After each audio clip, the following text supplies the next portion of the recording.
Sa isang eksklusibong panayam ay diretsahan na ngang sinabi ni Anthony Davis na mag-e-excel ang kanyang laro kapag may kasama siyang isa pang big man sa loob ng court. Bagamat maayos naman niya ang kasalukuyang roster ng Los Angeles Lakers, ay aminado si Davis na hindi pa din ito sapat upang makipagkompetensya para sa titulo. Inalala niya ang kanilang tagumpay noong 2020 nang kasama niya sila Dwight Howard at JaVale McGee bilang mga backup big men. Isang magandang setup na nagdala sa kanila sa kampeonato. Ang malinaw na mensahe ni Davis ay nagsasabi na talagang kailangan nila ng isa pang maaasahang sentro upang bumalik na siya sa kanyang natural na posisyon bilang power forward. Matapos nga kasi ang kanilang championship run noong 2020 ay ginawa na nga ng Lakers na pangunahing sentro ito si Anthony Davis. Isang desisyong hindi tugma sa kanyang natural na estilo ng paglalaro. Ayon pa kay Davis ay bagamat kaya niya naman maglaro bilang isang sentro ay hindi ito ideal para sa kanya, lalo na kung wala siyang katuwang na big man sa loob ng court. Kitang-kita kasi na humihina ang depensa ng Lakers tuwing siya ay nagpapahinga, kaya't nananawagan si Davis sa pamunuan ng Lakers na kumuha ng karagdagang big man upang maibalik ang balancing depensa at masulit ang kanyang kontribusyon para sa team. Itinuring ni Davis ang 2019-2020 roster ng Lakers ay ang pinakamahusay na konstruksyon ng isang championship team. Sa lineup na iyon ay napapaligiran siya at si LeBron James ng mga sharpshooters, mga solidong defenders at mga maaasahang backup big man tulad na nga nila Howard at McGee. Sa kabila ng pag-aapareho ng kasalukuyang roster sa lineup nila noon ay naniniwala si Davis na may kulang pa rin upang maabot nila ang parehong tagumpay. Ayon sa kanya ay dalawang klase pa namang lalaro ang kailangan ng Lakers upang muling makabuo ng isang championship caliber team. Ang panayam ni Anthony Davis ay naging isang malakas na pahayag na tila naglalayong hamunin ang Lakers management na gumawa na kaagad ng aksyon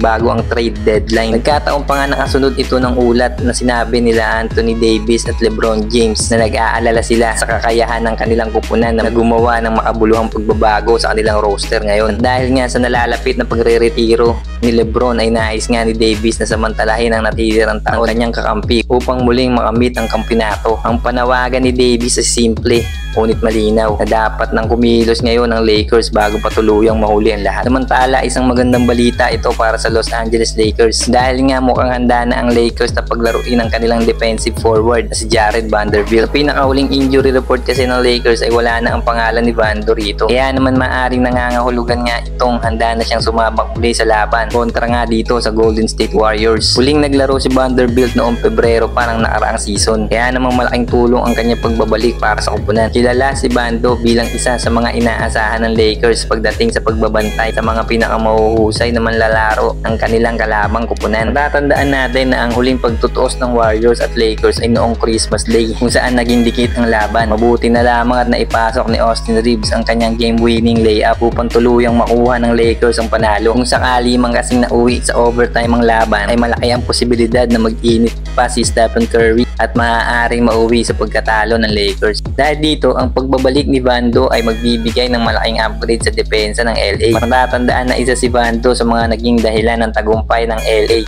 laban sa Warriors noong 2023 Western Semifinals kung saan napigilan niya si Stephen Curry sa mga crucial na sandali ng serye. Kapag muling naglaro itong si Vando at kasama sila Anthony Davis pati na rin itong bagong LA player na si Dorian Finney-Smith ay tiyak na mas magiging mahirap na ito para sa Warriors na makalusot sa depensa ng Lakers. Ganun pa man, asahan natin na magiging limitado muna ang minuto ni Vando bilang bahagi ng pag-iingat ni Coach JJ Redick upang masigurong maayos ang kanyang kondisyon. Anong masasabi niyo tungkol dito? Maraming salamat sa panonood. Huwag sanang kalimutang i-like ang video na ito at mag-follow na rin para sa iba pang basketball updates. Salamat sa suporta.